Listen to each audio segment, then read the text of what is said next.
I really had a lot of fun with Stranger Things season 4. I think that it might be my favorite season of Stranger Things so far. It's definitely like the most epic, it's the most grandiose, it's the most gory, it's the most scary. Vecna, it's funny because, I mean, obviously, he was based off of Freddy Krueger. His portrayal is actually more reminiscent of the Jackie Earle Haley version of Freddy Krueger, which, by the way, side note, it is in virtually every way an inferior film to the original Nightmare on Elm Street, but it's worth it if nothing else just for Jackie Earle Haley's performance. There is a scene in like the Russian Thunderdome, basically, that they have, where Hopper and all them, they get into a lab and they see a Demogorgon on an operating table and it's like cut open. And as they're walking through the lab, there's all of these like basically pickled Demogorgon fetuses. And it is like right out of Alien Resurrection. Love that movie or hate it, there's no mistaking it. And I just,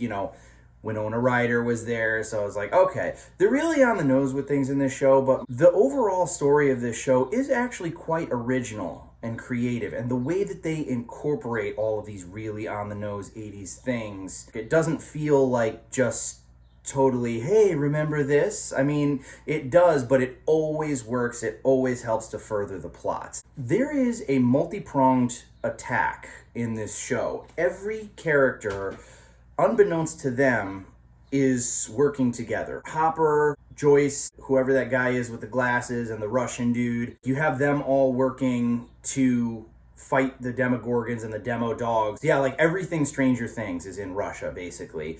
You got them working over here, which affects the Upside Down as a whole. You've got Steve Harrington, Nancy, and Ethan Hawke's daughter, Ethan Hawke and Uma Thurman's daughter, I forget her name, put it down below, in the Upside Down, going after Vecna. You have Max and Lucas basically posing as bait in our world for Vecna. You have Dustin and Eddie. Oh my god, the Metallica riff. That entire scene was so epic. I knew it was going to be something really cool from the trailer, but holy shit, that was a lot of fun. And then you got Jonathan and frickin' what's-his-face? Finn Wolfhard. I'm done like trying to memorize all their names, okay? You got all those people like basically in the back of a pizza restaurant with Eleven in a deprivation tank trying to fight Vecna, and there's a point where it looks like it's all really gonna fail. It is so rare, particularly in this day and age, for me to be like sitting down like stiff, leaning forward like, come on. That virtually never happens to me anymore. The storytelling in this show is phenomenal. It was so tense. It was so edge of your seat. And again, that is a sign of good storytelling when I truthfully don't know what the hell is going to happen. Overall, I really liked this season. I would give it like an A-. I think that it is the most epic thus far. It has made me look at season 3 in a new light. I kind of want to go back and watch it now. I feel like I might have been a little bit hard on it. If I had a couple mild criticisms, super mild, I would say that the last episode maybe could have been a little bit shorter. Not even like, I'm not talking about like the Batman where I'm like, god damn, this movie's still going. But they could have maybe trimmed it a little bit. Also, and I'm going to get into spoilers after this, but also there was a decision made, a ballsy decision that kind of got rolled back, and I almost kind of wish that they had just stuck with it, but I do feel like it's going to lead into something else later. And again, how deliberate this show has been up until this point, I feel like there's a plan. So I'm not going to really keep that as a criticism. It's just like, if the show were to end here, which would be ridiculous, but if the show were to end here, I would be kind of like, I wish they'd really just gone with that. Now I'm going to get into spoilers. 3, 2, 1.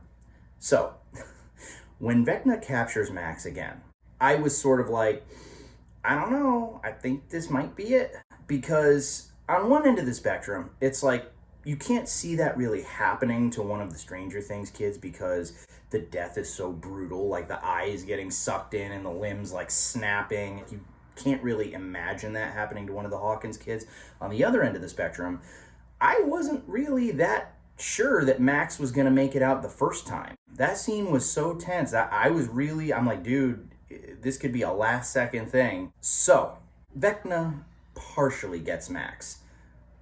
I guess in the end, Vecna does get Max, sort of, but not really. Okay, so gets Max, okay? She levitates up in the air, her arm snaps, her leg snaps completely backwards. Her eyes are like white, okay? So she's like blind, blood, okay?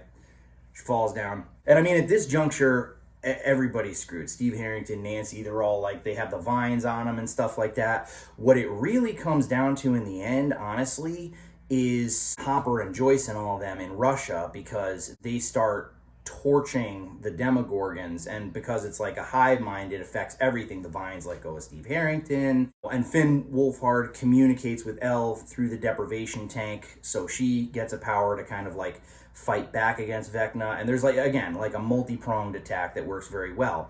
So the whole ritual, the Emotep ritual that Vecna does with people, doesn't get completed with Max, so she falls on the ground. Eddie, by the way, is getting basically eaten alive by those like crazy bat things. And Lucas is holding Max, and Dustin is holding Eddie, and Eddie dies. And that scene was very, very, very sad.